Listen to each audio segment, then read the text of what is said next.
Pessoal, então o artigo que eu preparei para discutir hoje, comentar, é sobre esse artigo do Kovner, Lee, Skokov, né? Esse é um Physical Letters do ano passado, né? Onde o objetivo é provar, então, as correlações, né, de Bose-Einstein, né, de gluons, né, no espalhamento inelástico profundo, né?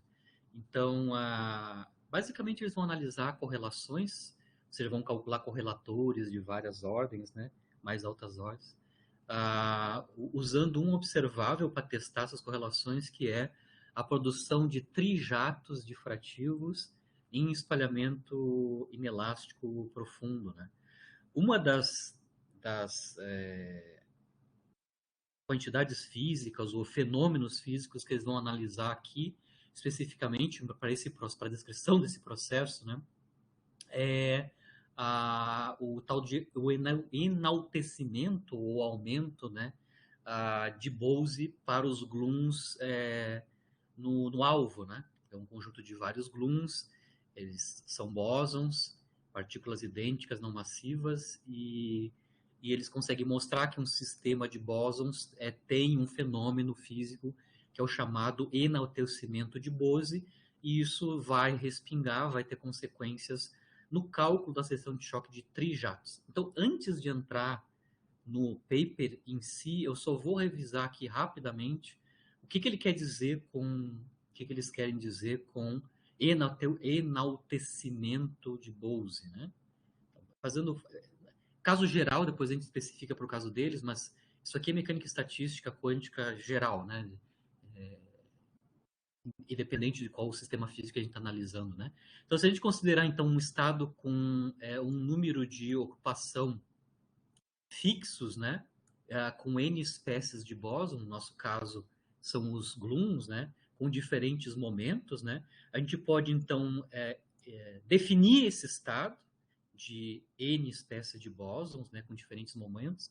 Com essa notação, aqui está o vetor de estado, né, e esse vetor de estado então está representando N espécies de gluons, né, NI, com determinados momentos. Isso vai ser escrito então como produtório em I, e o produtório em P, os momentos, né? Da operação de um determinado operador, que tem a ver com o operador criação, né? Sobre o estado do vácuo, e aqui então rotula, né, o número de espécies de bóson, né? Então, basicamente, aqui eu tenho um operador de criação de uma espécie específica e com momento P, né? E assim por diante. Então, é como ele escreve a definição do estado com número de ocupações fixos com N espécies de bóson. Né? Um operador que opera sobre o estado do vácuo, e esse operador envolve, então, o operador de criação de bósons de uma determinada espécie, com um determinado momento, né? Certo? Aqui está considerando o caso de volume finito, né? E condições de contorno periódicas. Em quântica, a gente já sabe, se a gente impor condições de contorno periódica, os momentos, né, vão ser discretos, né? Então, a gente vai ter que somar sobre momentos quando a gente está analisando momentos aqui nesse caso, né? Esse estado, né, de bósons aqui é translacionalmente invariante, né? E a gente pode então escrever a densidade de partículas médio, né? Que ele vai chamar de N. Então, a densidade de partículas médio N é definido como o valor esperado, né, do operador número de gluons de uma determinada espécie, né? Aqui os operadores de criação e aniquilação que vão ser usados para construir o operador número estão no espaço de coordenadas, né? Coordenadas espaço-temporais, né? Mas basicamente a densidade de número de partículas médio é o valor esperado, né? O valor esperado é nos estados, né, definidos por este vetor de estado aqui, né? E o valor esperado do operador número, né? Certo? Isso pode ser escrito em termos, como a gente escreve esse estado específico, né? Esse, a densidade de partículas médio pode ser escrito como um somatório nos índices I de momento, né, da quantidade NI de P. Lembrando que aqui a gente está pensando, né, inicialmente os momentos como sendo discretos, mas a gente pode né, pode transitar para o estado contínuo fazendo a substituição, né, tradicional, que é o somatório em P vai virar, no caso contínuo, uma integração no volume no espaço de momento dividido por 2π ao cubo. Né? Dentro dessa notação aqui pode ser construído correlator de duas partículas, lembrando que o correlator de duas partículas no Color Glass Condensate está relacionado com correlações azimutais, né? Os yields ou a seção de choque de produção de mais de uma partícula, por exemplo, duas partículas envolve esses correlatores, né? Então, um correlator de duas partículas no espaço de coordenadas, que aqui está definido como a quantidade d de xy, né? Onde xy são quadricoordenadas, né? Ele pode ser calculado como o valor esperado do produto de dois operadores números, né? Onde cada um desses operadores número de Gluons está sendo avaliado em uma quadricoordenada diferente, né? Em x e em y. Então, basicamente, o correlator de duas partículas pode ser escrito como o valor esperado nesse estado específico, escrito desta forma, né? Em termos de um produto de dois operadores número, né? Em quadricoordenadas distintas. Aqui está na representação de coordenadas, lembrando que os operadores criação e aniquilação, a gente pode escrever ele em termos no espaço de momentos, né? Então, eu posso também escrever o correlator de duas partículas no espaço de momento. A gente fez isso bastante vezes no Color Glass Condensate. Por exemplo, quando a gente for calcular a seção de choque de produção de um quark ou de um gluon no modelo híbrido, né? O ponto de partida foi começar com os operadores criação e aniquilação descritos no espaço de momento, não de coordenadas, né? Só para lembrar, aqui está escrito, então, o valor esperado do operador número na representação de momento, lembrando que aqui, então, ao invés de coordenadas, a gente está usando momentos, né? Então, os operadores para os índices I, né? Então, estão sendo avaliados nos momentos PL e os de índice J estão sendo avaliados nos momentos QM. Né? A gente pode reescrever esse produto de operadores, né? Que estão operando, na verdade, sobre os estados definidos aqui acima, né? Nos estados na apresentação de momento, né? Eles podem ser reescritos, o que está aqui dentro desse sanduíche, né? Usando a relação de comutação, né? Para bósons, né? Na forma dos operadores. Então, a gente sabe que o comutador dos operadores a Dagger, né? Relativo aqui, claro, a um bóson que são os gluons, né? Com momentos K e P, né? Pode ser escrito, então, essa condição de comutação pode ser escrita em termos da delta, né, nos índices AB, e uma delta 2, né, uma delta de Dirac, na diferença dos momentos K e P. Com isso, a gente consegue reescrever duplas, né, a Dagger A, em termos do comutador, utiliza as propriedades desses computadores. Com isso, a gente consegue abrir a expressão desse valor esperado em termos, claro, das deltas que aparecem, né, nas relações de comutação. Na verdade, como a gente tem 4 operadores, 2 deles aniquilação e 2 deles criação, a gente vai ter, claro, 2 deltas, né, que vão aparecer naturalmente, como tá escrito aqui, né? E, claro, o restante de operadores depois que a gente usou as relações de comutação. A gente pode ser mostrado que esse valor esperado, usando os operadores na representação de momento, a gente vai ter 2 contribuições para esse valor esperado, uma delas que envolve somatórios separados nos índices I e J das quantidades NI de P e NI de Q, ou seja, são densidades de número de uma determinada espécie, e J, num determinado momento, P ou Q, a menos das deltas, e um segundo termo que envolve apenas um somatório no índice I do produto, então, das densidades de número, né? NI, NI, claro, calculadas em momentos distintos, né? Aqui, claro, já foi feita alguma simplificação, os estados que envolvem momentos iguais já foram suprimidos e assim por diante. Então, esse valor esperado de 4 operadores de... Na verdade, o valor esperado do produto de 2 operadores números de Grooms, que são bósons, né, na representação de momento. Tá? Ele pode ser escrito em 2 termos, em termos de 2 termos, né? A partir desse valor esperado escrito na representação de número, na representação de momento, perdão, a gente pode voltar para a representação de coordenada e escrever finalmente o correlator de 2 partículas e no espaço de coordenadas. Lembra que a gente faz isso fazendo, então, transformada de Fourier, né? Transformada de Fourier-Bessel do espaço de momento para o espaço de coordenadas. Tá? A gente consegue mostrar aqui que o correlator, no espaço de coordenadas, depois que a gente fez todo esse procedimento no espaço de momento, ele pode ser escrito como, basicamente, o primeiro termo vai nos dar n ao quadrado, né? Tem a ver com esse segundo termo aqui, né? Somatório de NI, NI, com momentos diferentes, né? N ao quadrado, ou seja, a densidade do número de partículas ao quadrado, mais um segundo termo, né? Mais um segundo termo,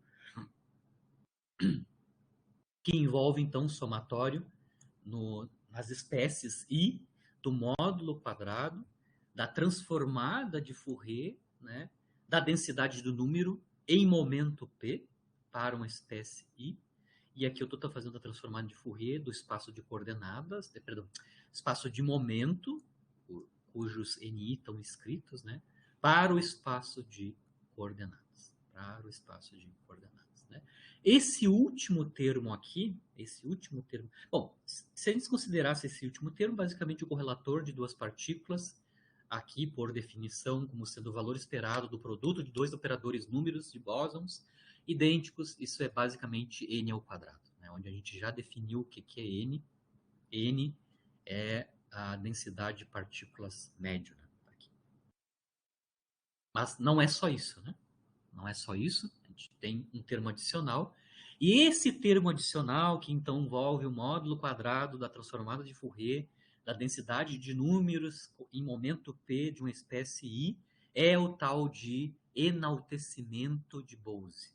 Então, aqui está claro que, quando eu estou tratando de bósons, né, o correlator de 2 partículas, né, associado a um estado de muitos bósons, né, tem uma contribuição no seu correlator que é chamado enaltecimento de Bose, certo?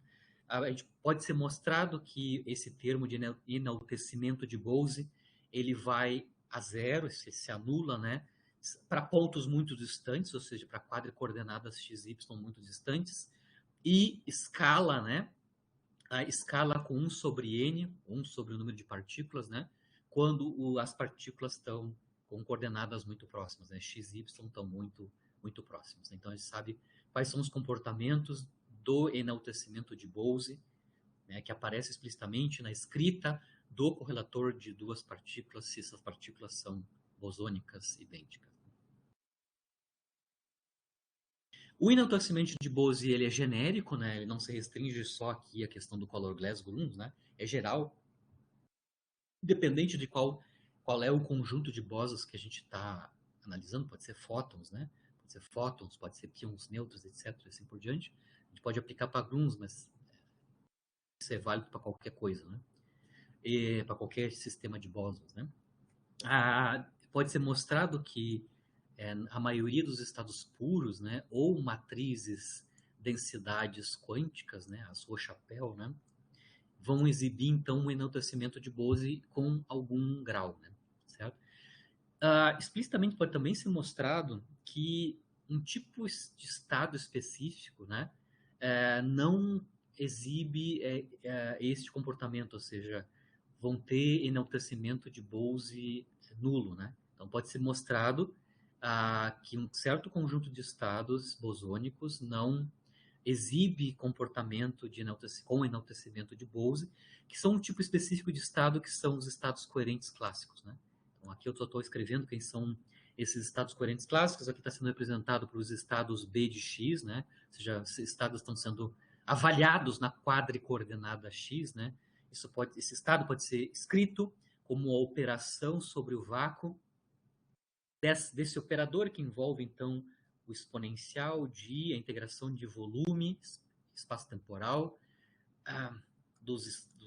das estados BI, né, de X, produto com os operadores de criação e a aniquilação de bósons, né?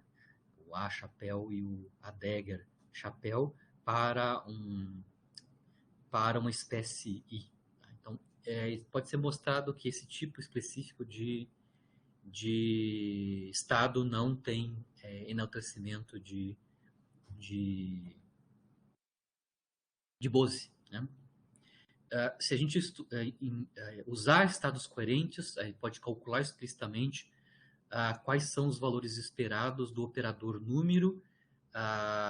Perdão. Sim, operador número, né? Aqui eu acho que eu botei um dagger a mais, né?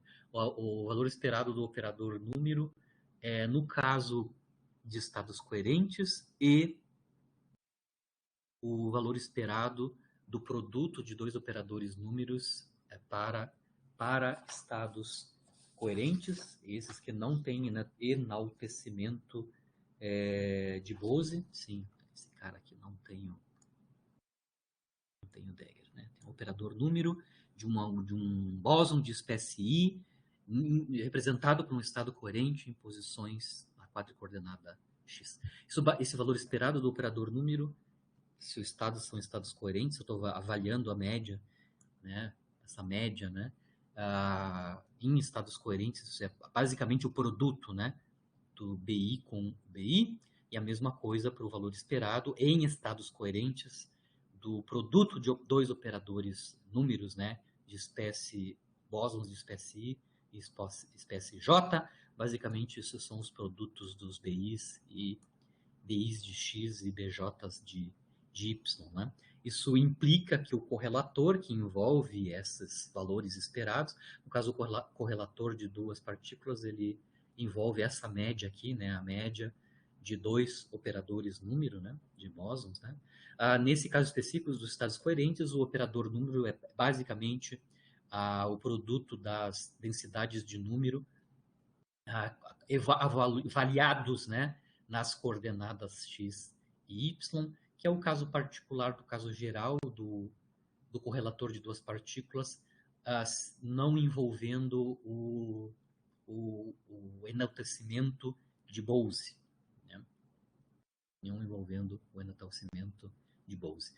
Explicitamente, no caso geral, a gente pode falar que o enaltecimento de Bose, né, vai existir, vai ser exibido nas propriedades dos correlatores, se o estado se o estado é não clássico, né? Se ele não é descrito por estados coerentes clássicos, que pode ser mostrado que, nesse caso, os correlatores não têm enaltecimento de Bose, né? Bom, eu só fiz esse mini resumo só para entender qual é que é a linguagem que o Kovner e os colegas estão utilizando nesse artigo. Então, basicamente, o observável que eles vão analisar aqui é a produção de 3 jatos, né? Na verdade, 2 são jatos de quark e um adicional que é um jato de gluons, né? Aqui eu só estou mostrando como é que a gente representa o espalhamento nucleon fóton virtual, porque ele está aqui analisando o DIS, né? Espalhamento profundamente inelástico, né? Ele está usando o formalismo de dipolos, né? Então, o fóton virtual vai flutuar num par Q-barra. Esse par Q-barra tem quarks e gluons com momentos transversais, aqui denotados por P1 transverso e P2 transverso. Tem uma quantidade importante relativa aos momentos transversais do par Q-barra, né? Que é o famoso desbalanço de momento transverso, né? Esse desbalanço de momento transverso é obtido na interação com o alvo, né? Porque aqui é assumido que o fóton virtual não tem momento transversal, significando que se esses se esses quarks, né, têm momento transversal, isso vai vir necessariamente vai vir, né, o momento transversal do par, né, vai vir da interação com o alvo. tem um momento transverso transferido do alvo para o Parque-Quebarra, que é chamado delta, né? Então, bivetor delta é o desbalanço de momento transversal que é obtido a partir da interação, o múltiplo espalhamento com o alvo, certo? A gente pode criar inclusivamente esse Parque-Quebarra, como difrativamente esse Parque-Quebarra, né? Difrativamente, os diagramas relevantes são os diagramas de troca de dois gluons ou diagrama Leder da FKL, né? Quando a gente está fazendo difração. Eles vão analisar o processo de produção difrativa de um dijato mais um gluon, tá? Mais um gluon. Aqui é uma representação desse processo que eles querem analisar. Produção, então, difrativa de um dijato mais um gluon, tá? Então, os meus quarks e antiquarks dipolo tem quadrimomento P1, P2, e P3 é o quadrimomento do gluon adicional produzido no estado final, além do jato de quarks, né? Quark, antiquark. Então, isso é uma produção difrativa de um trijet, dois jatos de quark e um de gluon, né? Certo? E como é difrativo, isso envolve, então, troca de dois gluons, no mínimo, né? No mínimo, mais baixa ordem, entre o dipolo e o nucleon, tá? Aqui eu tenho as representações dos momentos dos gluons do projétil que vão interagir com o quark e antiquark do dipolo. Então, K1, aqui é o gluon, é o momento do gluon que interage com o quark do dipolo. Esse é um típico diagrama, né? E K2 é o outro gluon, né, do alvo, que vai finalmente interagir com o antiquark do dipolo, mas antes dessa interação com o quark do dipolo, onde ele tem um momento K', ele vai emitir, né, um gluon de momento P3. Esse é o tipo de processo que ele está analisando. Produção de trijatos no estado final. Né? Esse gluon P3, no formalismo deles, não está advindo da radiação QCD do dipolo. Ele está vindo justamente do alvo. Tá? Do alvo.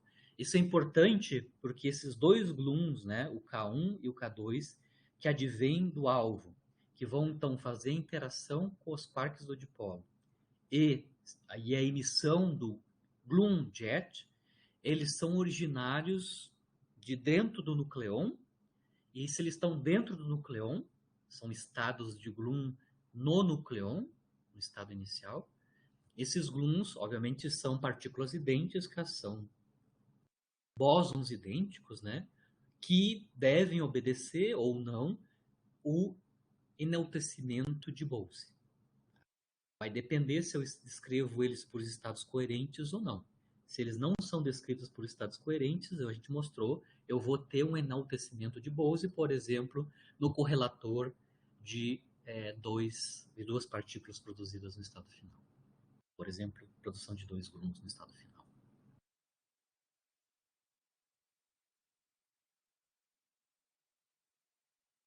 Aqui seria a representação onde o gluon adicional advém da emissão do dipolo, né? Isso a gente trabalhou bastante como correções, né? A evolução BK, né? Aliás, para construir a BK a gente tem que incluir esse tipo de diagrama, né? Onde um quark ou o antiquark do dipolo emite radiação de gluon, e nessa emissão de radiação de gluon, na interação com o alvo, a gente tem, no final das contas, a produção de um jato de quarks mais um gluon emitido. Esse gluon emitido advém do dipolo e não do alvo.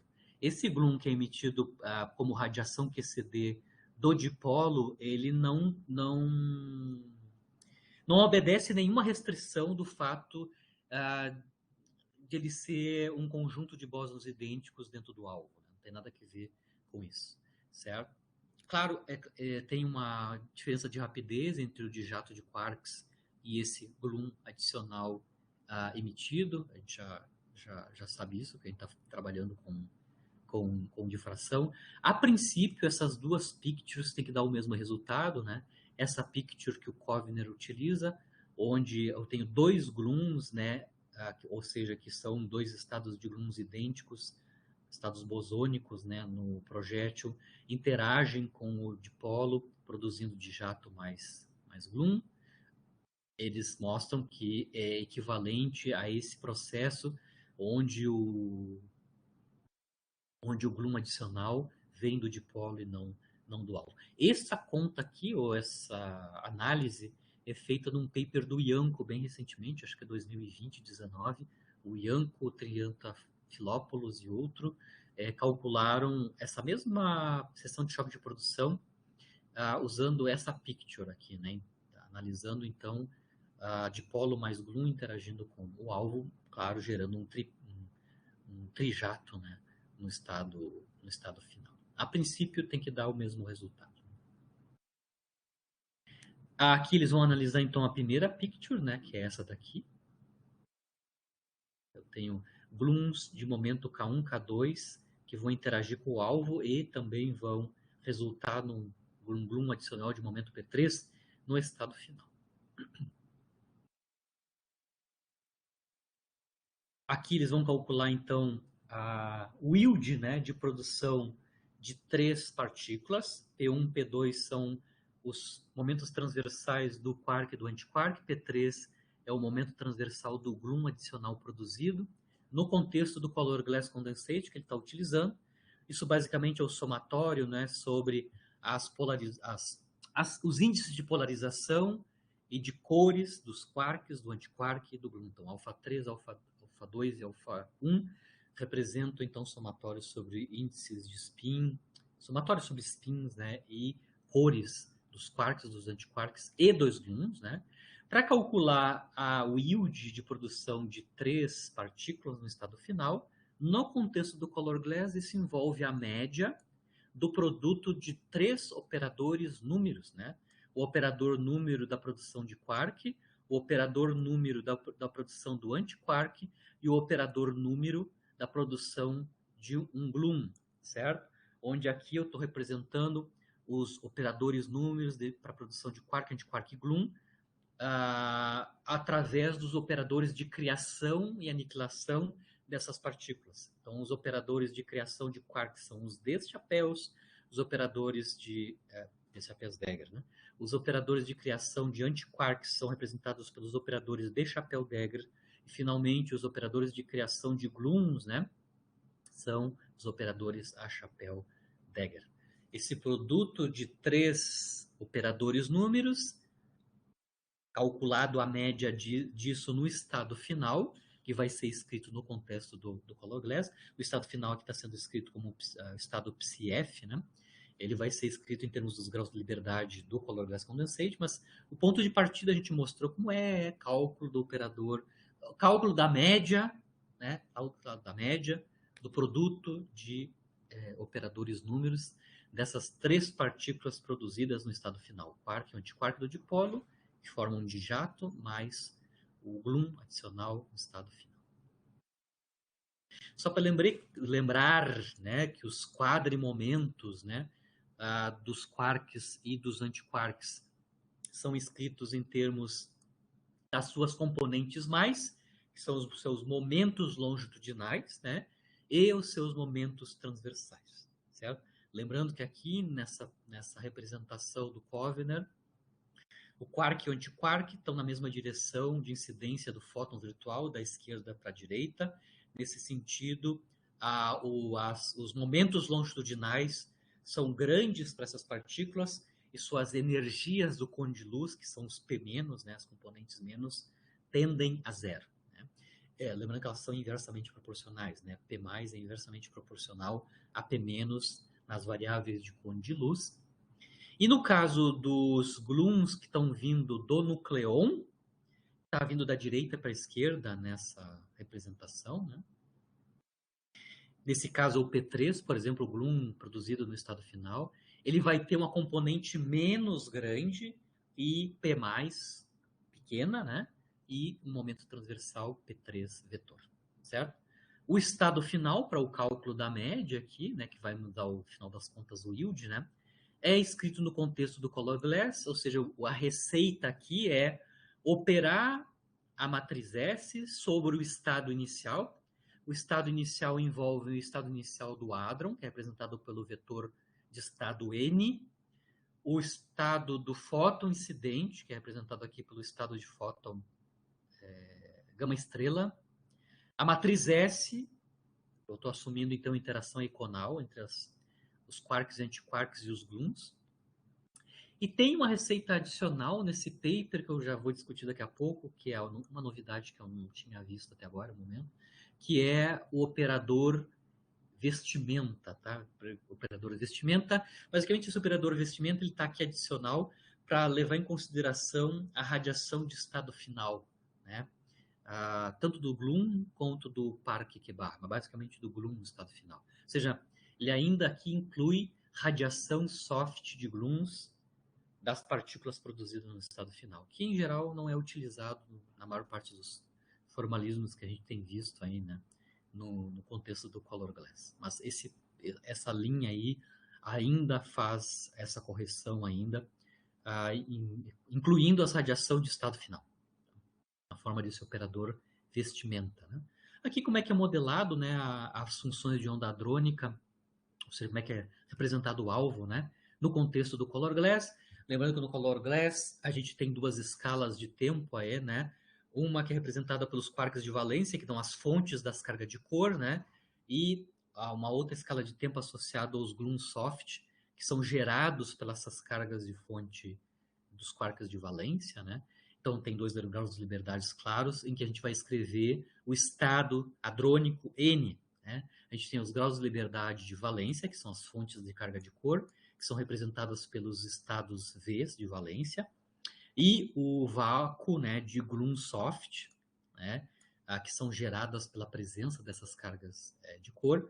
Esses estados de Grunsoft, que estão representados aqui por os estados S, softs, né, são obtidos, então, calculados a partir do estado do vácuo, né, desses gluons, a partir de um operador, que é o operador C-chapéu de gluons. Tá? Então, aqui, só para lembrar que, devido a esses dois graus de liberdade, os estados hadrônicos são escritos como um produto direto, né?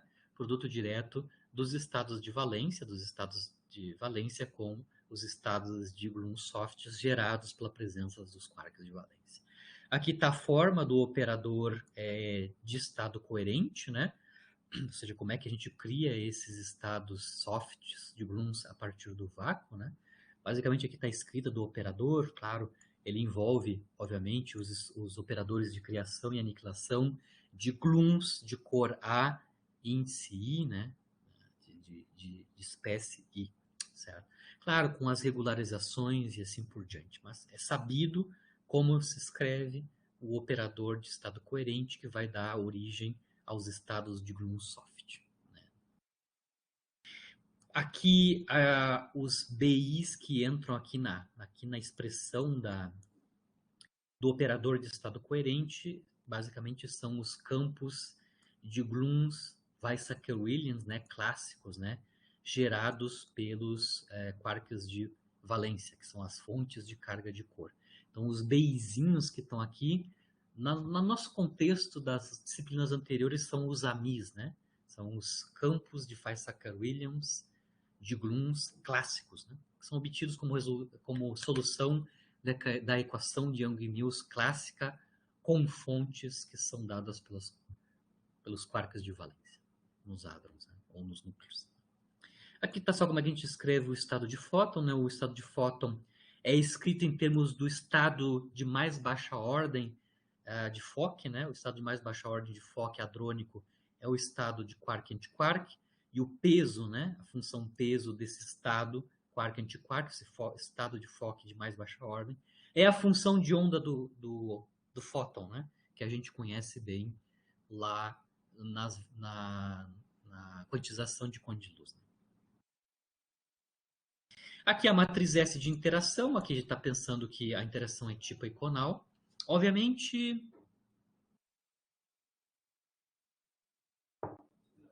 a matriz S de interação está escrita de uma forma mais complicada, né? Mais complicada essa matriz S, mas basicamente ela vai envolver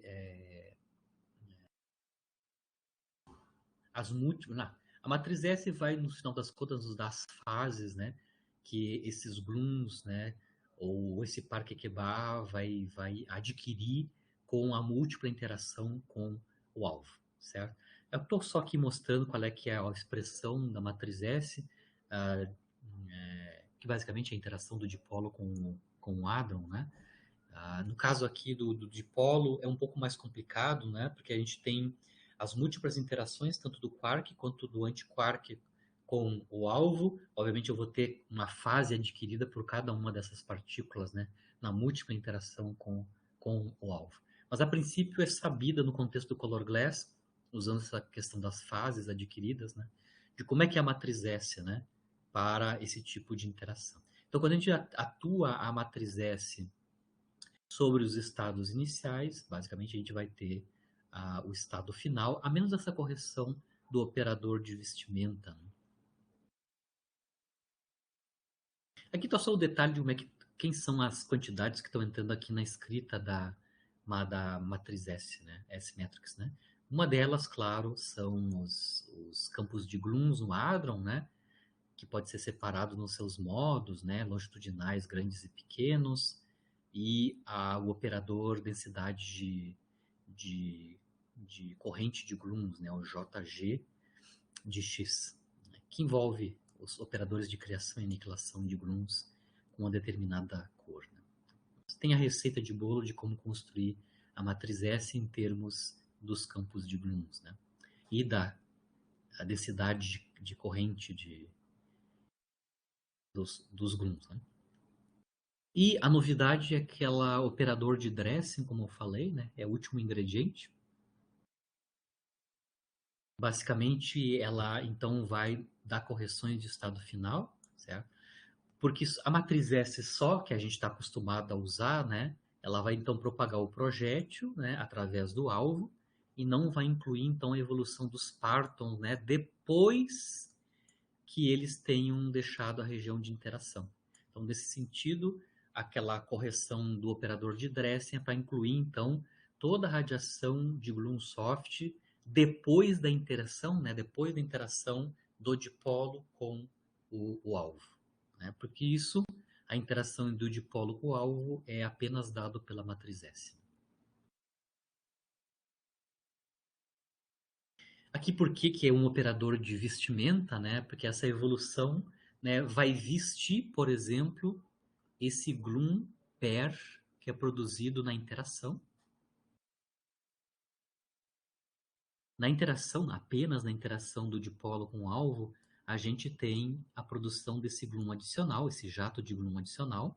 Só que esse cara aqui, depois da interação, ele pode emitir, né, radiação de Gloom soft, que tem que ser incluída de alguma maneira nas minhas correções aí, né? Então, o que ele está chamando de Gloom nu, né, o Gloom não vestido, é esse que é produzido diretamente na interação entre o dipolo e o alvo. Depois dessa produção, ele vai ter radiação de Gloom soft, e essa radiação de Gloom soft vai alterar o estado desse cara, né, as propriedades desse cara, vestindo, entre aspas, ele. Então, quando ele está falando de Gloom vestido, já está levando em consideração também as correções de Gloom soft depois da interação. Esses Gloom softs vestem esse Gloom Bear aí, né? Esse Gloom nu. Basicamente tem toda a argumentação que vem de outros artigos, mas eles constroem o operador de vestimenta, né? Ou seja, o operador que vai dar a correção da radiação de estado final depois da interação desses Gloom softs, né? Basicamente usando o mesmo operador C-Chapéu-Dagger que é usado aqui na construção no Color Glass aqui mesmo, os estados de Gloom softs que vêm, que estão sendo emitidos pelos quarks de valência, né, são obtidos sobre o estado do vácuo, né, dessa teoria, usando um operador, que é esse operador C, C-chapéu, né, que é escrito em termos do campo de Weizsäcker-Williams de Glooms clássico, basicamente. Eles vão usar o mesmo formalismo para escrever quem é o cara que vai fazer, o operador que vai fazer a correção de radiação de estado final.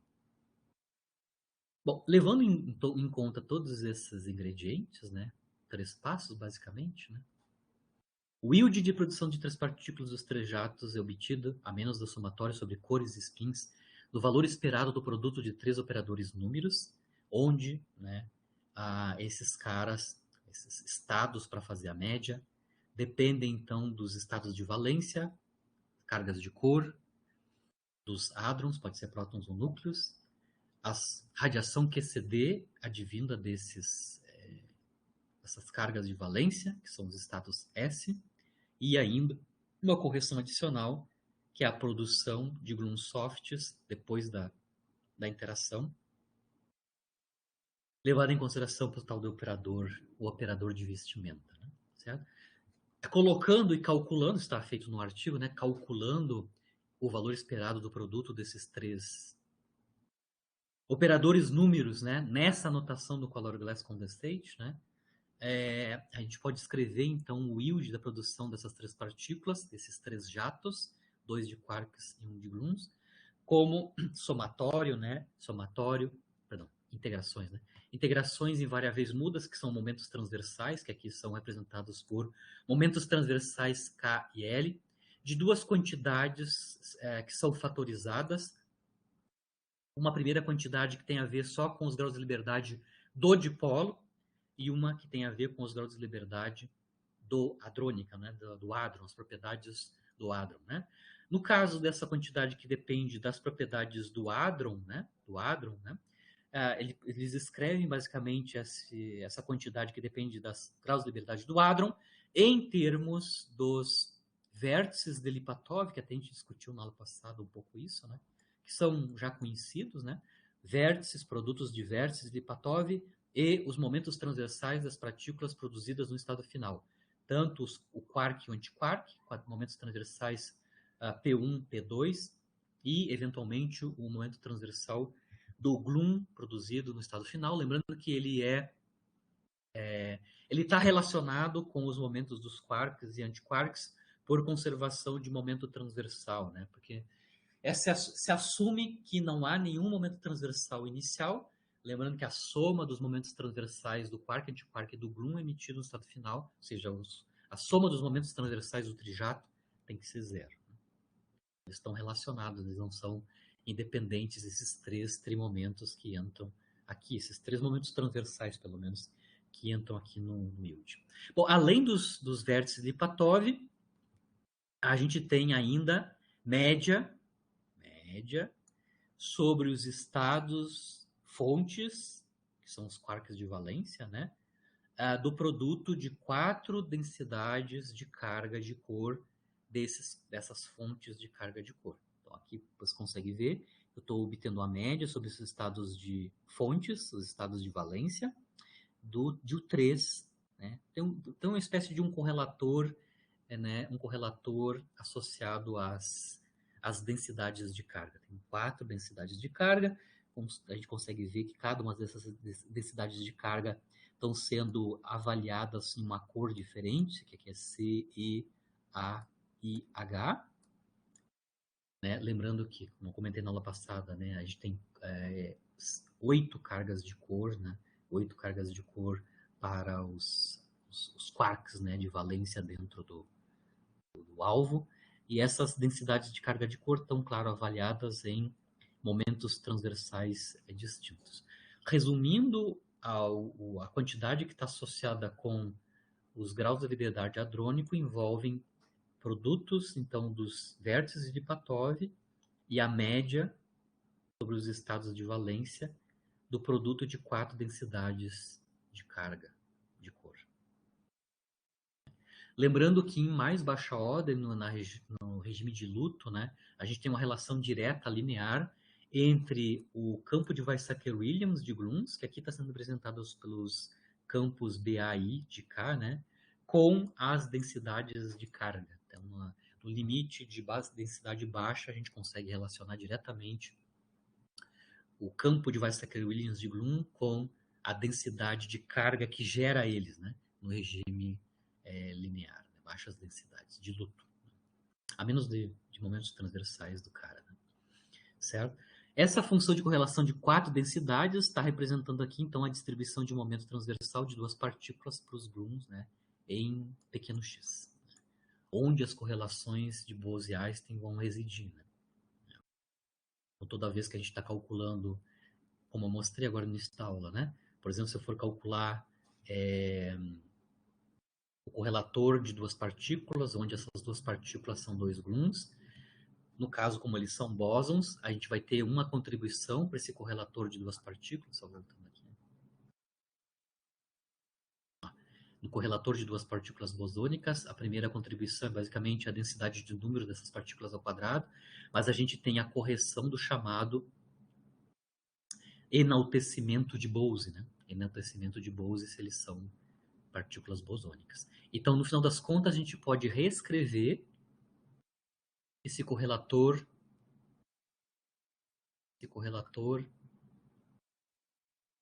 de 4 densidades de carga, né, em termos de 2 campos de Weizsäcker-Williams gluônicos, né? Basicamente, a gente está calculando basicamente um correlator de 2 partículas, né? Correlator de 2 partículas. Só para lembrar por quê, né? Eu estava mostrando aqui, né? No limite de luto, né? Basicamente, a gente pode substituir, né? Por exemplo, a gente poderia substituir as densidades de carga que estão aqui em termos dos campos de Grooms, né? Dos campos de Weizsäcker-Williams de Grooms. Lembrando, os campos de Grooms basicamente são obtidos a partir dos operadores números de criação de Grooms. Aqui eles estão utilizando o modelo MV para fazer o cálculo, então, desses correlatores de densidades de carga ou de campos de Weizsäcker-Williams de Bloom, né? Tradicional do modelo MV, né, é o valor esperado avaliado, né, sobre as configurações das cargas de cor do produto de 2 densidades de carga, né, com cargas de cor de índice A e B. Isso envolve, então, o acoplamento ao quadrado, que isso é proporcional ao valor médio da carga de cor ao quadrado, né, total. O μ quadrado, que a gente já conhece qual é a interpretação dele, é carga quadrada média dividido por a área transversal do núcleo, né? E, claro, uma delta aqui, claro, de conservação. Mas, basicamente, é o valor esperado da produção, o valor esperado do produto de 2 densidades de carga de cor no modelo MV é proporcional a constante ou parâmetro μ quadrado, né? No modelo MV usual, né? A outra parte que depende no cálculo aqui do yield, né, de 3 partículas, que depende apenas do dipolo, ela deve ser escrita em termos da função de onda do fóton virtual. Então, tá aqui basicamente a parte que envolve o dipolo de cor gerado por flutuação do fóton virtual. A ordem de grandeza é G na sexta, né? E basicamente a gente aqui tem combinações, né, calculadas em momentos transversais distintos, né, da função de onda de flutuação do fóton num par Q-bar. Basicamente, a gente pode separar, inclusive, as contribuições para fótons transversalmente polarizados e os longitudinalmente polarizados. Detalhe, a função de onda do fóton que está sendo introduzida aqui, ela está na representação de momento e não de posição, que é o que a gente conhece mais. Mas igual, a gente sabe as expressões para as funções de onda de fóton na representação de momento. Ela envolve, então, os momentos das partículas, mas também envolve o produto escalar, né, do momento transversal, por exemplo, do momento do quark, com o vetor de polarização do fóton virtual que deu origem na flutuação ao par Q-bar. Em geral, as funções de onda são basicamente escritas em termos do momento transversal do quark, né? E reescrevemos o momento transversal e as frações de momento longitudinal do antiquark em termos do quark, né? Aqui só a notação que é bem tranquila na representação de momento das funções de onda, né? A gente tem a função epsilon, o parâmetro epsilon, né? Que é basicamente... Aqui a gente está usando o limite de massa nula, né? De quarks, né? Basicamente, esse é o produto da virtualidade do quark multiplicado por as frações de momento longitudinal do quark e do antiquark do par, as frações de momento longitudinal do quark e do antiquark no par, por definição, né? A razão do momento longitudinal dessa partícula pelo momento longitudinal do pai deles, que é o fóton, né? O Q mais é o momento longitudinal do fóton incidente, e P mais 1, 2 são os momentos longitudinais do quark e do antiquark. Lembrando que a soma desses momentos longitudinais tem que dar 1, né? Ou seja, os quark e o antiquark portam a totalidade do momento longitudinal do fóton incidente. E aqui está como é que é escrito, né, a escolha para o vetor de polarização, né, que aparece aqui explicitamente na parte transversal. Basicamente, a parte que envolve o dipolo é manipulações na função de onda do dipolo, do fóton, na representação de momento. Né? A partir desse yield, né? A partir do yield de 3 partículas, trijato, né? Eles vão propor um observável que dá a ordem de grandeza da correlação entre essas 3 partículas, que eles vão chamar da função C, bom, que aí vai poder ser separada na polarização transversal e longitudinal. Essa correlação de trijato, isso que significa essa quantidade, né?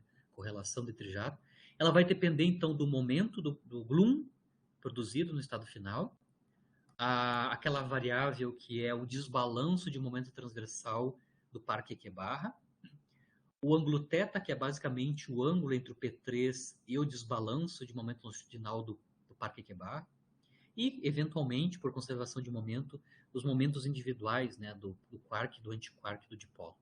Tá? Isso basicamente então, é dado pelo yield normalizado, né, onde a normalização aqui envolve então a integração sobre o ângulo θ, né, do yield. Basicamente é o yield da produção de 3 partículas dos 3 jatos dividido pela normalização, que é a integração sobre o ângulo θ do próprio yield de produção de 3 partículas. Né?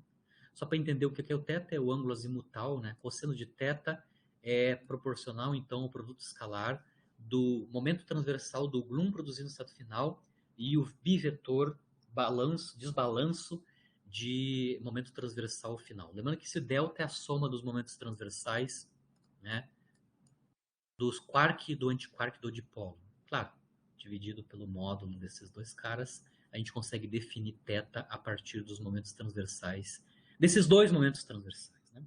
A soma dos momentos transversais do quark e antiquark do par e o P3. Aqui eles calculam resultados numéricos para essa quantidade, né? Ou seja, essa correlação de trijato, né? Nesse primeiro plot aqui, ele está variando o momento transversal do antiquark, né? Obviamente, o momento transversal do antiquark, isso impõe, por conservação de momento, né? Quais vão ser os valores do momento longitudinal, o momento transversal, perdão, do antiquark, né? Aqui está a função correlação, ela está sendo escrita em termos do ângulo θ, né? Ou seja, o ângulo entre o dipolo, na verdade, o ângulo entre o dijato e o jato de gluons, né? Ou seja, é o ângulo entre o dijato de quarks e o jato de gluons, né? Em termos desse ângulo. Para diferentes valores do momento do antiquark, que é o P2, né? Aqui ele está assumindo, claro, um valor fixo para o desbalanço, né? O vetor desbalanço, que é basicamente, nesse caso, igual ao momento transversal do Bloom no estado final. Ele assumiu, por exemplo, aqui 10 GeV, né? E 10 GeV para o momento do quark, né? Incidente. Ele, claro, como ele está usando o modelo MV, ele está aqui usando a virtualidade do fóton baixa, 1 GeV, e a escala de saturação da ordem de 2 GeV, né? QSAT, no modelo MV. Aqui na direita, ele está analisando a dependência no cutoff, porque em algum momento aqui esse observável, né, o yield de produção de 3 partículas, de jato mais jato de gluons, ele depende, no caso do modelo MV, isso é típico do modelo MV, né? Uma dependência no cutoff, né?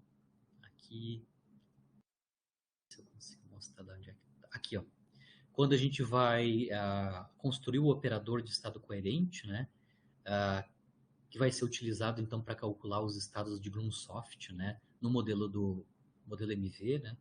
Aqui a integração na energia, né? Ou seja, na componente menos do momento transversal desses caras, né? Eu tenho cutoffs, né? Cutoffs tanto no limite inferior, que é o cutoff de infravermelho, quanto um cutoff de ultravioleta. Essa quantidade lambda menos, ela entra tanto no infravermelho, no controle do infravermelho, quanto no ultravioleta. Então, aqui nesse segundo plot, ele está analisando a dependência justamente nesse cutoff, explicitamente no cutoff associado ao cutoff de ultravioleta, né? O limite superior da integração em K- ali. Esse é um ingrediente que entra no cálculo explicitamente, né? Então, aqui ele só está variando de 9 a 11, né? O cutoff associado ao limite superior da integração. No modelo MV sempre tem cutoffs, né? As integrais são divergentes quando a gente calcula os correlatores, né? No caso do modelo MV. Devido a simplificar a conta simples de como que a gente calcula a média sobre configurações de cores com uma função peso gaussiano. Isso leva a divergências, né? De ultravioleta necessariamente vai ter. E finalmente o último plot é variando a dependência na escala de saturação, né? Ou seja, aqui está a função de correlação do trijato em termos do ângulo, né? Entre o jato de quarks com o jato de Grunz, variando o valor da escala de saturação, né? Indo de pequena, de 0,2 até 2, que é o típico nuclear, né? E 0,2 é típico do caso do próton, no caso de luto, ou seja, rapidez central, né? E qual é que é a dependência isso na escala de saturação? O que dá a ver claramente aqui no caso da escala de saturação é que o pico, né? Que ocorre, por exemplo, no ângulo entre o dijato de quarks e o gluon, que é 0 graus, né? Ou seja, eles são basicamente muito próximos um do outro, ou seja, emitidos basicamente na mesma direção, paralelos, né? A gente tem um pico aparecendo na função de correlação, e esse pico ele é enaltecido, né? Ele aumenta com o aumento da escala de saturação, né? A diminuição da escala de saturação vai suprimindo aqui o pico na função correlação, justamente em θ igual a zero. As outras dependências desses outros dois plots, na verdade mais esse da esquerda, é a dependência na cinemática do processo, né? Como é que estão distribuídos os momentos no quark e no antiquark e como isso afeta a função de correlação, né? Isso afeta então a localização, não, a altura do pico, né? E também o que ocorre para os ângulos maiores, né? Ou seja, se eu estou analisando o dijato e o gluon sendo emitidos com ângulos entre eles muito grandes, que é o caso à esquerda e à direita do zero aqui, né? O que altera essa diferente cinemática nos ângulos de emissão desses trijatos, né? Dá para ver claramente que a alteração na cinemática aqui dos quarks e antiquarks do dipolo altera claramente aqui a correlação, né, entre essas três partículas quando a gente vai se afastando angularmente o de jato de quarks com o de jato, com o jato de Grunz, né, explicitamente. E, claro, a dependência no cutoff, que é típico do modelo MV, né, certo? Basicamente, ele está mostrando aqui que tem uma dependência grande no valor da quantidade que é utilizada para o cutoff do ultravioleta, né, limite superior, na integração em momento transversal. A localização do pico, na verdade, a altura do pico, tem dependência explícita no valor escolhido para o cutoff, nesse regime cinemático que ele está analisando aqui, né? Para esse PT, claro, para esse PT do quark, do antiquark, na verdade, e nas proximidades do pico aqui da função de correlação. Certo? É isso, encerro a aula de hoje. É só para analisar com vocês um artigo que é do ano passado, é bem recente, né? Onde eles estão analisando correlações angulares entre um jato de quarks e um gluon, né? Isso tudo calculado dentro do modelo do Color Glass Condensate, modelo MV para média, né? E aqui eles estão dando uma ênfase especial para uma coisa específica, que é, nesse processo, eles estão assumindo que o bloom adicional que vai ser produzido vem do alvo, né? Onde esses blooms que vêm do alvo são bósons idênticos e que obedecem todas aquelas propriedades dos bósons que a gente conhece, e eles mostram claramente, né, que quando a gente está calculando correlatores, lembrando os correlatores de várias partículas, por exemplo, duas partículas, né, ah, ah, se existe, né, se as partículas envolvidas envolvem bósons idênticos, tem uma propriedade, uma característica específica desses casos, que é a contribuição para o correlator, que é basicamente o que eles chamam de enaltecimento de Bose, né? Então, se o estado bosônico não está sendo descrito por estados coerentes clássicos, uma das contribuições para o correlator de duas partículas é o enaltecimento de Bose. Tá? O termo principal é n ao quadrado, a densidade de número ao quadrado, dando o correlator, mas tem uma correção, né, que é justamente o enaltecimento de Bose.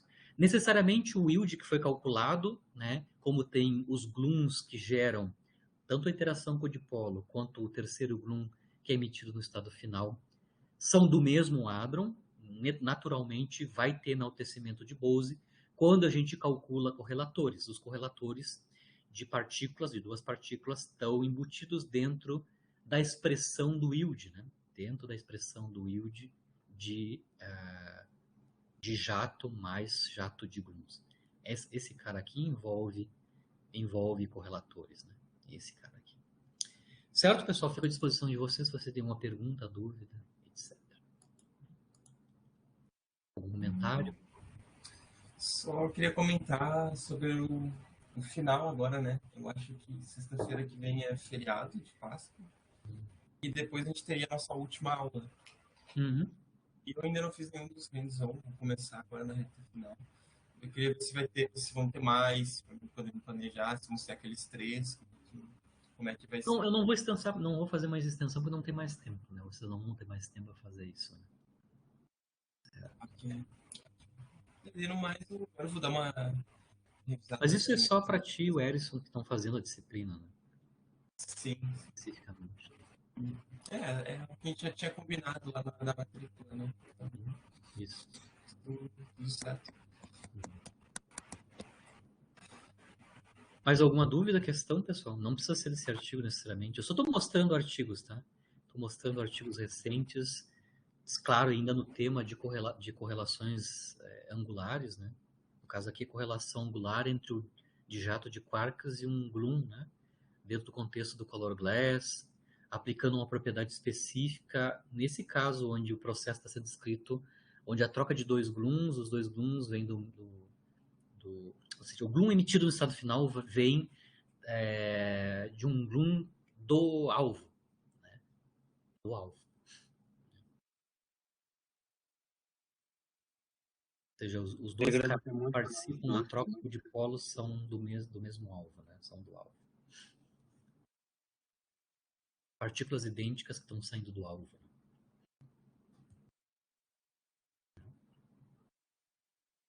Eles têm um trabalho bem consistente, o do Kovner, se vocês forem mapear. Eu botei os outros artigos em que ele se baseia, né? Vocês podem dar uma olhada mais para trás, né? Eles focam bastante, né? Onde aparece o enaltecimento de Bose no cálculo desses estados de muitas partículas no estado final. Aqui é um estudo particular da produção de jato mais um gluon, né? E, claro, o evento é difrativo, né? É produção difrativa do de jato mais um gluon.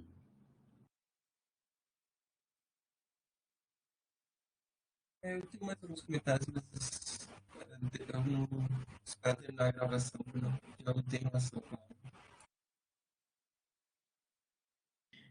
Certo? Eu só estou colocando vocês em contato com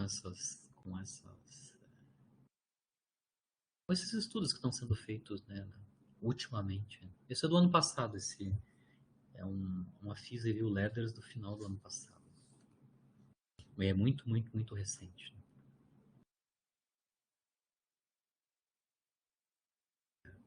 Eventualmente, como isso é um disdifrativo, né, provavelmente esses observáveis estão sendo propostos para ser observado, por exemplo, num wake, né, num electron-ion collider, onde pode ser medido seção de choque difrativa de jato e trijatos, né, de jato e trijatos. Eu não sei se o Hera já mediu alguma vez trijatos, não lembro, não sei.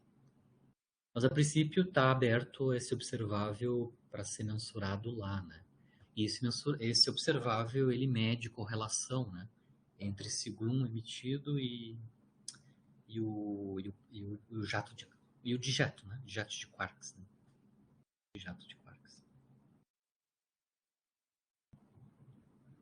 Agora que tu comentou do EIC, né? Fiquei uma coisa que me veio assim a gente fala muito do FCC e as seus segmentos, né? Com alta luminosidade, o futuro vai ser com elétron também e tal. Fala do EIC, a gente fala do ILC, International Linear Collide, que é um grupo, né? Mas a gente pouco fala, às vezes, daqueles aceleradores da China que vão ter. Eu pouco vejo trabalho pensando naqueles aceleradores da chineses, assim. Não sei se tem uma informação sobre isso. Sim, aí eles têm uma proposta de um wake, né? Um wake com energia que é mais ou menos, um pouco mais baixa que do EIC dos Estados Unidos.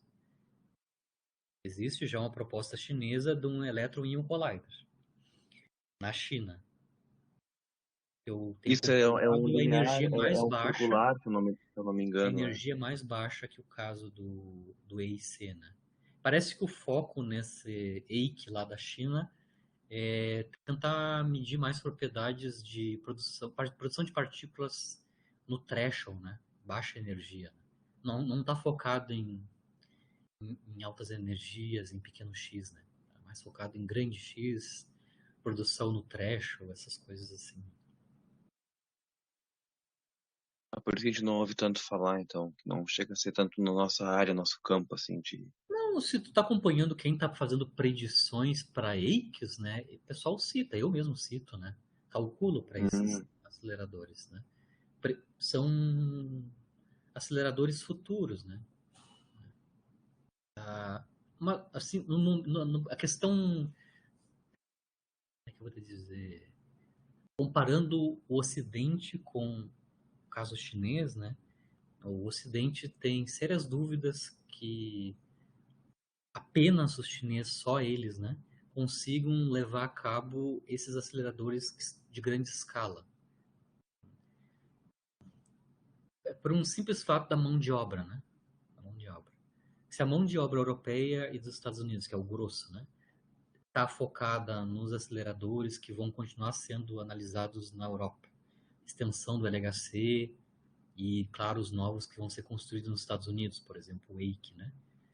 Essa mão de obra vai ficar congelada lá, eles não vão sair dali, né? Isso deixa os chineses com menos manpower, né? Menos Recursos recursos humanos, assim. humanos para tocar sozinhos ou quase sozinhos projetos dessa escala. A tendência é que, se tu falar com um europeu, eles têm muita dúvida que consiga ir adiante um projeto. O planejamento, ou seja, como é que eles chamam, a carta de intenção, tudo, isso é mais fácil de fazer porque não tem, né, é só predições, espera-se que parte da teoria,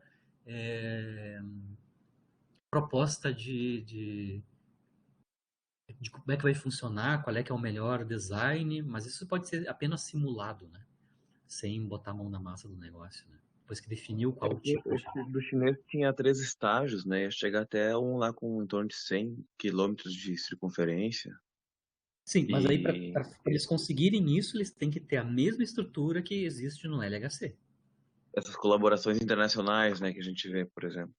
Porque o LHC ele é fomentado, mas é toda a Europa que dá recursos humanos, o próprio Brasil, a América Latina dá recurso humano e os próprios Estados Unidos. Né?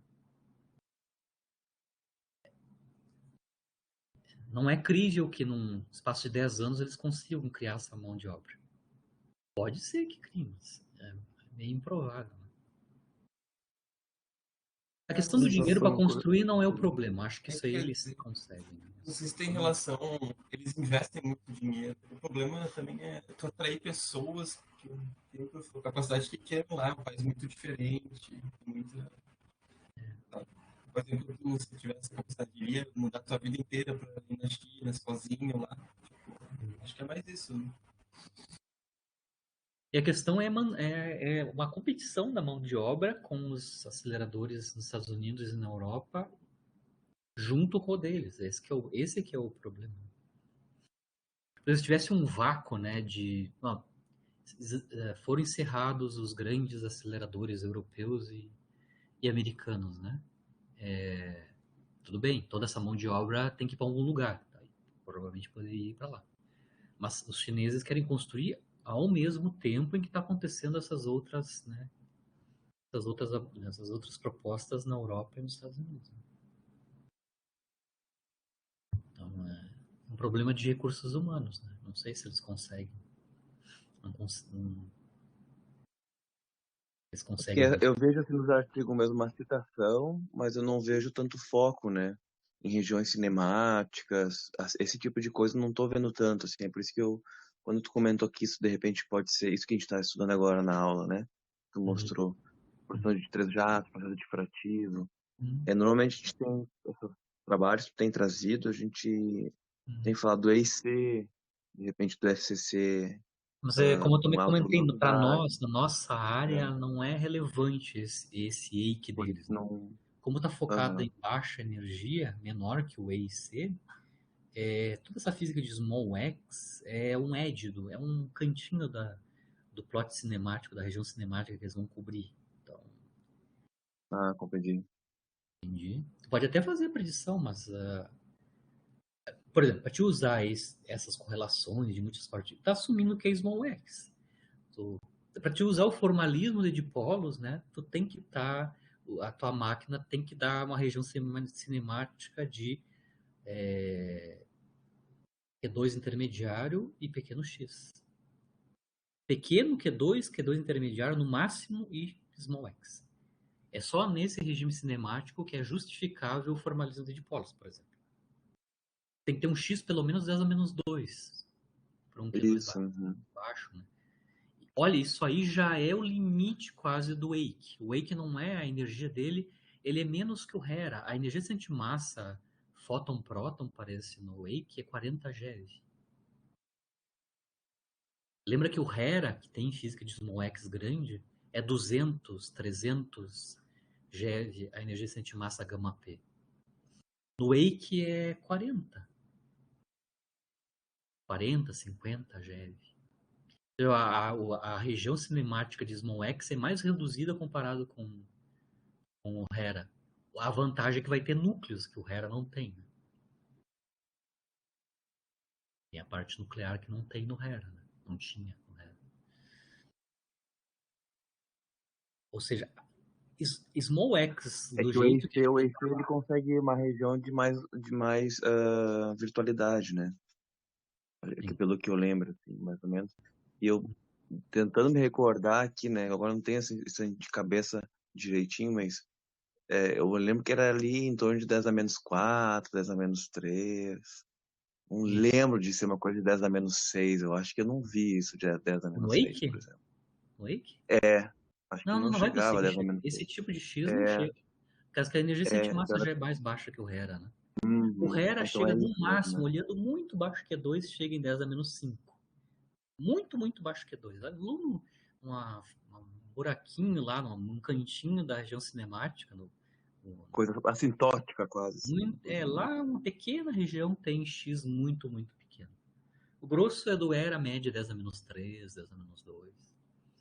E no Wake é pior. Agora, um que consegue sim ter uma física de small x numa região cinemática grande é o LHEC.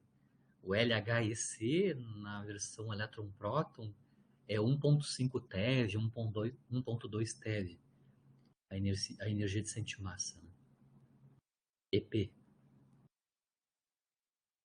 Mas isso faz pensar assim, tipo, esses processos que a gente está analisando, talvez seria, ao invés de analisar a questão de evolução em X, né, talvez fazer uma análise da evolução com a virtualidade, né? Talvez, porque a virtualidade tem um range maior no EIC, então também na questão de pegar um X relativamente não tão pequeno, 10 a menos 1, 10 a menos 2 ali, e tentar analisar para diferentes virtualidades, porque eu lembro que a virtualidade sim era altíssima, né, que eles conseguiam. Sim, mas aí de novo, aí fosse aí do X e a limitação no Q2, né? Quando tu vai para Q2 alto, de novo, tu não pode usar formalismo de polos. Por quê? Formalismo de polos, basicamente, ele é equivalente a basicamente a BFKL. Ele é regido por a física tipo BFKL ou as correções não lineares da BFKL, que é a BK, né? BFKL tem um regime de aplicação em Q2 muito limitado. A gente não vai ter nem escala de saturação, né? Se a gente tiver virtualidade, né? Vai Então, ficar muito diluído. Alto Q2, a evolução relevante é dado pela DGLAP, né? Isso, Alto Q2 não tão grande X, não tão pequeno X, vai ser dado basicamente pela DGLAP. Então, a física não vai ser descrita por coisas tipo BFKL, onde... Mas por distribuições, né? Isso tem um sistema bem diluído, né? Então já tu começa a perder aqueles efeitos de combinação e não linearidade que tem nas outras equações.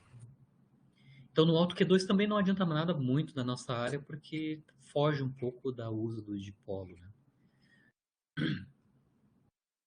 Não é justificável usar formulas de dipolos se tu tá num regime cinemático onde a evolução é basicamente DGLAP, né? Pois é. O que seja correções da DGLAP. É isso que eu ia chegar ali. Daí, no fim, acabar. O formalismo de dipolo é só aplicável, tem validade só small x e Q2 baixos ou intermediários. 50 é o que o pessoal acredita que é o máximo em Q2 que a gente pode acreditar no formalismo de dipolo. É isso que eu ia te perguntar também, de novo, só para revisar, essa questão da virtualidade, né? Esse limite tem a ver com uma relação com a escala de saturação, né? Que a gente calcula. Então, ali dava para ter uma ideia até que ponto a gente podia calcular para o IC. Ou seja, a validade em Q2 é onde vai o limite de validade dos escalamento geométrico estendido, né?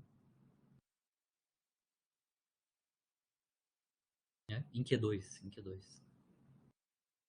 Tem, claro, a ver com o valor da escala de saturação, mas não só isso, com o lambda QCD também, né? Tá. Então, assim, tu pode ir... O IEM fica bem claro disso, né? O IEM, modelo IEM, né, que é um dos modelos de polos, ele apresenta lá na amplitude de polo, ele tem escalamento geométrico estendido, porque ele tem uma violação do escalamento geométrico, né? Ele tem uma difusão BFKL que destrói o escalamento geométrico, né? Mas o IEM funciona razoavelmente bem. O Yanko e o Itakura, originalmente, quem criou o IEM, né? Eles escreveram qual é que é o limite de validade para esse tipo de modelo, que usa o que eles chamaram na época de escalamento geométrico estendido, né? Mas é uma extrapolação do escalamento geométrico nesses modelos que tem violação de escalamento geométrico devido à evolução, né? Tipo BFK. Não sabia que o IEM tinha. Eu sei que ele é descrito em duas regiões de escala, né? Uma onde o escalamento geométrico tá lá, que é tamanhos de dipolos grandes, né? grandes, maiores que o inverso da escala de saturação.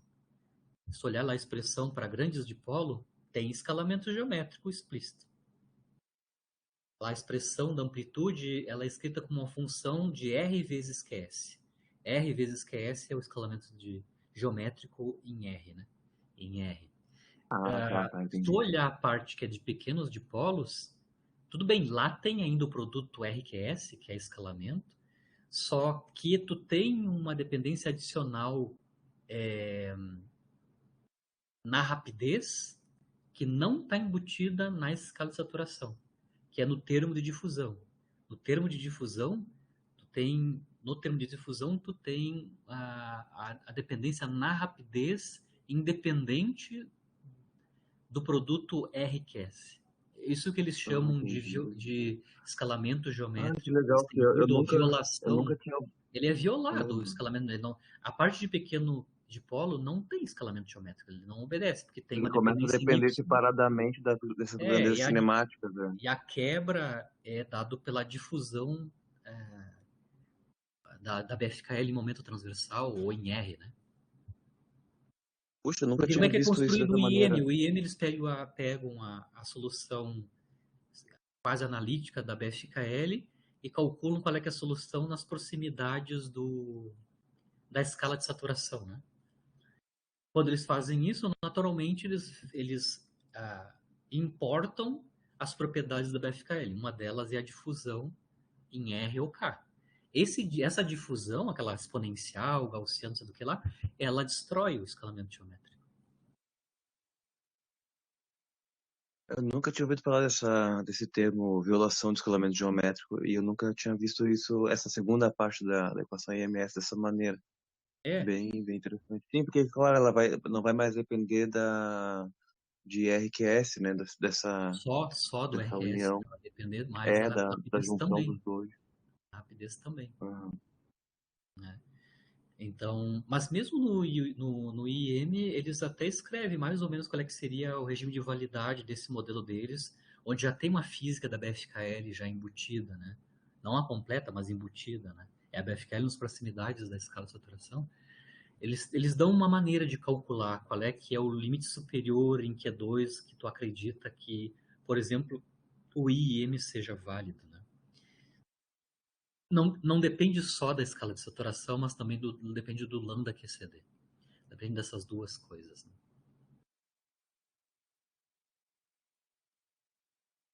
É que daí nesse modelo, por exemplo, que a gente estava trabalhando hoje, essa dependência vai estar só na amplitude de espalhamento,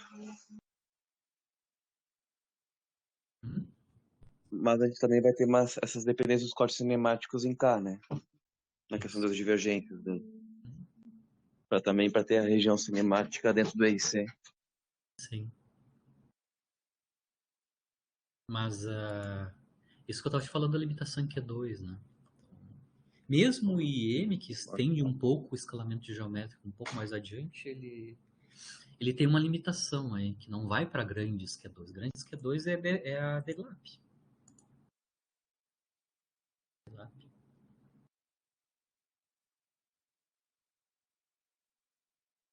O pessoal tentou fazer assim, com as mãos, né? Física com as mãos, no modelo lá do IPSAT, né? IPSAT. O modelo IPSAT é uma maneira de introduzir com as mãos uma certa evolução de GLAP na amplitude de polo.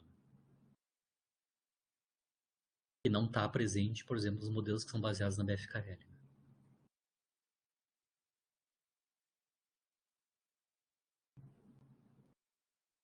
Mas é fenomenologia, né? Isso é fenomenologia.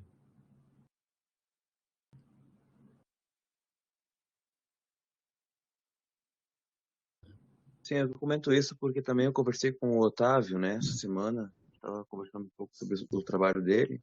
E daí ele estava tendo um problema lá, né, na equação BK para analisar alguns efeitos difrativos e tal.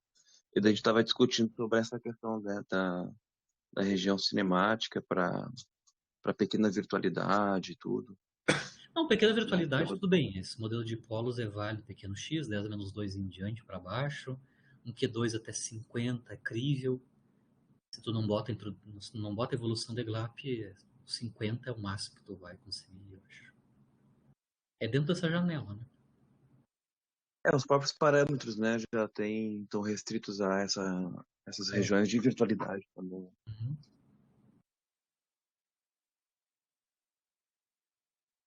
Mas tem esses problemas, né? Então, esse EIC da China não vai cobrir esse regime cinemático. O próprio EIC dos Estados Unidos, que está em andamento, só uma pequena parte dele vai ter essa região cinemática abordável por dipolos, né? E no LH, eu ia falar, aí no LHC sim, como a energia de antimassa é bem maior que era, 4 vezes, 3 vezes maior que era, aí sim tu tem uma janela cinemática um pouco mais ampla nessa parte de pequeno X, né? Que é 2 baixo e intermediário. Né?